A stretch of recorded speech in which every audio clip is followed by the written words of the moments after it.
Наш эфир продолжает актуальное интервью. В студии Иван Лазаренко. Здравствуйте. Весной этого года якутян восхитила инициатива жителей Вилюйского района. Вилюйчане своими силами поставили оперу Марка Жиркова. Спектакль «Тепло» был принят ценителями оперного искусства и в Якутске, и в Москве. Ну а Московская консерватория имени Петра Чайковского даже презентовала самодеятельным артистам рояль премиум-класса. Сегодня гость нашей студии — глава Вилюйского улуса Сергей Винокуров. Будем говорить не только о достижениях жителей Вилюйского района в области культуры, но и о социально-экономическом развитии территории. Сергей Николаевич, я вас приветствую. Здравствуйте. Добрый день, Иван. Ну, начнем вот с такого вопроса. Вилюйский район является акционером компании «Алроса». Расскажите, пожалуйста, на какие цели, на какие программы расходуются эти средства? Да, мы являемся одним из 8 улусов, так называемой улусов алмазной провинции. Вот, ежегодно получаем за счет прибыли компании «Алроса» так называемые дивиденды. Вот, и дивиденды, они направляются согласно концепции развития улусов алмазной провинции. Вот. Но что касается нашего улуса, то здесь мы несколько иначе подходим по распределению этих, так скажем, дивидендов. Да? Начиная с прошлого года, учитывая необходимость и нужность того, чтобы наши поселения как-то воспользовались тоже дивидендами, мы 20% из всей общей суммы направляем в поселение на конкурсной основе. Таким образом, где-то 260 миллионов рублей было в прошлом году направлено всем поселениям. То есть это 134 программы. Вот, они защитили эти 134 свои проекты перед Улусной районной комиссией. Вот, и они были направлены на такие мероприятия, как на реконструкцию и благоустройство 8 скверов и площадей в поселениях, 2 спортивных площадок довольно-таки больших, далее 3 парков культуры и отдыха, далее ремонт у себя поселенческих дорог протяженностью порядка около 160 километров. Далее установка 17 километров от освещения в поселениях. Далее поселения наши закупили 20 единиц различной техники, особенно техника, которая касается чрезвычайной ситуации. Далее материально-техническое оснащение 11 сельских клубов, 2 спортивных залов. Далее ремонт 5 сельских клубов и 4 спортивных залов. Ну и разработку ряда проектных сметных документаций объектов поселения. Ну и если взять за последние 5 лет, в поселение было направлено за счет нашего бюджета порядка около 758 миллионов рублей. Из них чуть больше 1/3, но это понятно, эти деньги были направлены на город Вилюйск. Это порядка где-то 216-217 миллионов рублей. Но так получилось, что из этих денег город использовал только 32%, к сожалению. Остальные 68% он как-то не смог использовать. Ну, бывает такое, да? Чуть подробнее давайте поговорим о дорогах. 160 километров, вы сказали, да, отремонтировано это за счет дивидендов. Но, тем не менее, дорожный вопрос, дорожное строительство — это очень актуальный вопрос для любого муниципалитета. Скажите, как обстоят дела в целом, ситуация с использованием бюджетов, скажем так, разных уровней? Да, мы, конечно, определенное внимание уделяем на ремонт и на строительство дорог внутри нашего района. В прошлом году было выделено где-то порядка около 270 миллионов рублей. Из них, например, можно выделить строительство 2 мостов. Мы раньше строительством мостов не занимались, да? Но тем не менее, начиная еще с прошлого года, в этом году мы начали строительство 2 мостов. Это через речки Джипа и Джабыдах. И здесь я хочу поблагодарить руководство республики, Министерство транспорта и дорожного хозяйства. Через реку Джипа строится мост довольно-таки большой, на общую сумму 135 миллионов. Из них 113 миллионов мы получили с республиканского бюджета. Ну, остальная, значит, часть, это 22 миллиона за счет бюджета УЛОС. Далее, через реку Джабыдах, значит, это стоимость моста 72 миллиона, они полностью выделены за счет бюджета УЛУС. Вот. Далее, значит, в этом году мы должны завершить строительство 7,5 километров дороги, вот как раз вот к этому мосту через реку Джабыдах. И на это дело мы, значит, предусмотрели 164 миллиона рублей за счет бюджета нашего УЛУС. Вот. Ну а в прошлом году для ремонта внутрипоселенческих дорог было выделено 72 миллиона. И за счет этих денег отремонтировано, значит, порядка около 160 километров. Вот то, что вы сказали, около 160 километров, значит, улиц внутри поселений.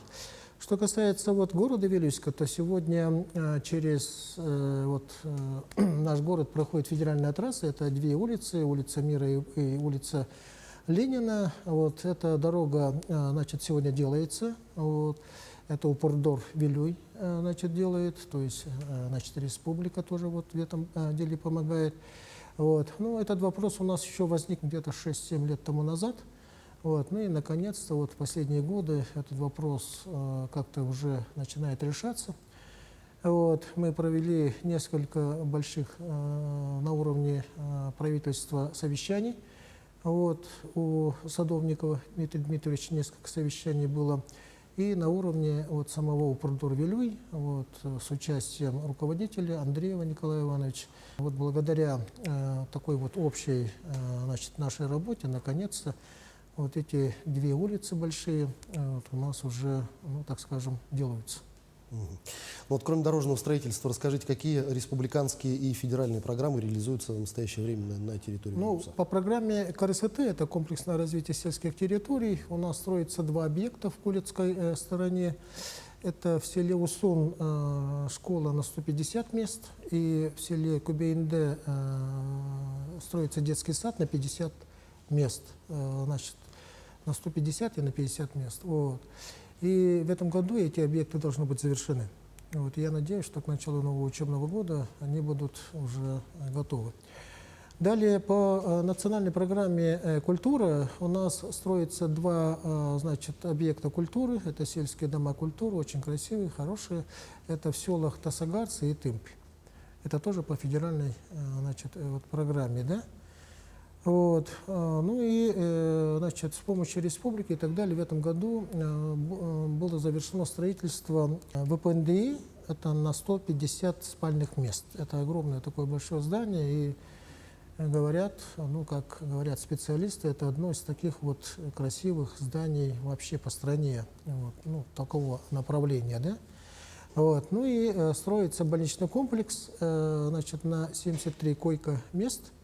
Вот. И в этом году, где-то в октябре, в ноябре месяце, этот объект тоже будет завершен. Вилюйский район является сердцем газовой промышленности региона. В УЛУСе добывается газ. Но, тем не менее, расскажите, как обстоят дела по газификации в целом. Мы являемся газоносным районом, и являемся одним из поставщиков газа в нашу республику.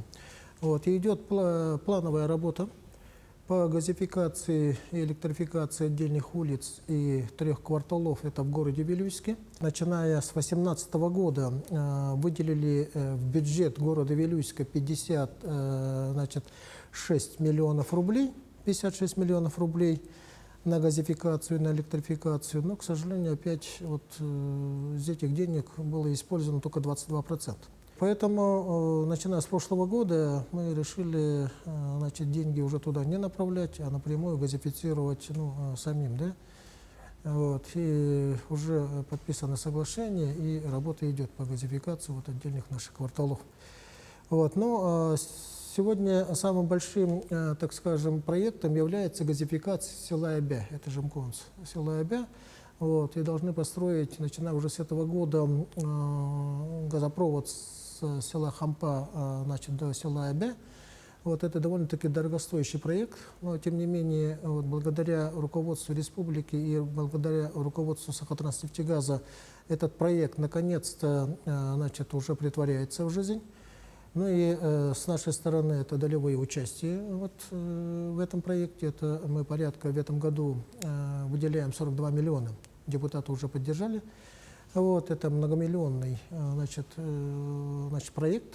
Вот, в следующем году этот проект должен быть завершен, и полностью село Обя будет полностью газифицировано. Ну, естественно, не могу не спросить и о такой сфере, как ЖКХ. Расскажите, пожалуйста, как развивается коммунальная сфера? Ну, коммунальная сфера, мы, значит, подписали в этом году соглашение с руководством ГОП ЖКХ. Этот вопрос также обговорен в Министерстве ЖКХ и энергетики. Вот. И сегодня одним из таких вот, так скажем, проблемных вопросов является это, значит, питьевая вода вот, в поселениях, в первую очередь в городе Вилюйск. И вот мы на стадии уже, сейчас идет довольно-таки интенсивная работа, и мы на стадии уже соглашения, подписания соглашения на разработку проектно-сметной документации, значит, по объекту водоочистная станция города Вилюйска с круглогодичными магистральными сетями водоснабжения, так как в городе Якутске будет. Вот. И в этом направлении, вот, благодаря поддержке руководства республики и Министерства ЖКХ, и ГОП ЖКХ, этот проект, я считаю, один из основных больших наших проектов, который будет завершен. Ну и в завершении буквально пару слов вот на какой вопрос. Насколько я знаю, в 3 муниципальных образованиях Улуса был введен режим ЧС по сенозаготовке. Из-за непрерывных дождей были подтоплены сельхозугодия и участки земель сельхозназначений. Как обстоят дела сейчас? Ну, к сожалению, уже не 3, а в 7 наших поселениях объявлены чрезвычайные ситуации из-за обильных, значит, осадков. Вот, к сожалению, так получилось, что многие сенокосные угодья у нас лежат, значит, в воде. Вот, в воде. Вот. Но, тем не менее, значит, работа, значит, по кормозаготовке у нас ни на минуту не снижается. Вот. Создана чрезвычайная, ну, как бы своего рода у нас внутри Улуса комиссия. Вот. Значит, направлены 2 экскаватора на то, чтобы спустить воду. Вот. Далее, значит, предусмотрены средства на ГСМ и так далее. Вот. Ну вот если будет более-менее нормальная погода, без осадков, то в течение 2, хорошо было бы, если 3 недели у нас такая вот погода стояла бы, без дождей, то мы бы, наверное, постарались вот свой план выполнить. Постараемся, конечно, в этом году свой план выполнить. Что ж, Сергей Николаевич, я благодарю вас за эту беседу. Огромное спасибо, что нашли время и ответили на наши вопросы. Всего вам самого доброго. Спасибо большое, Иван. Всего доброго. Это была программа «Актуальное интервью», но о социально-экономическом развитии Вилюйского Улуса нам рассказал глава Вилюйского Улуса Сергей Винокуров. На этом я с вами прощаюсь. До встречи в эфире.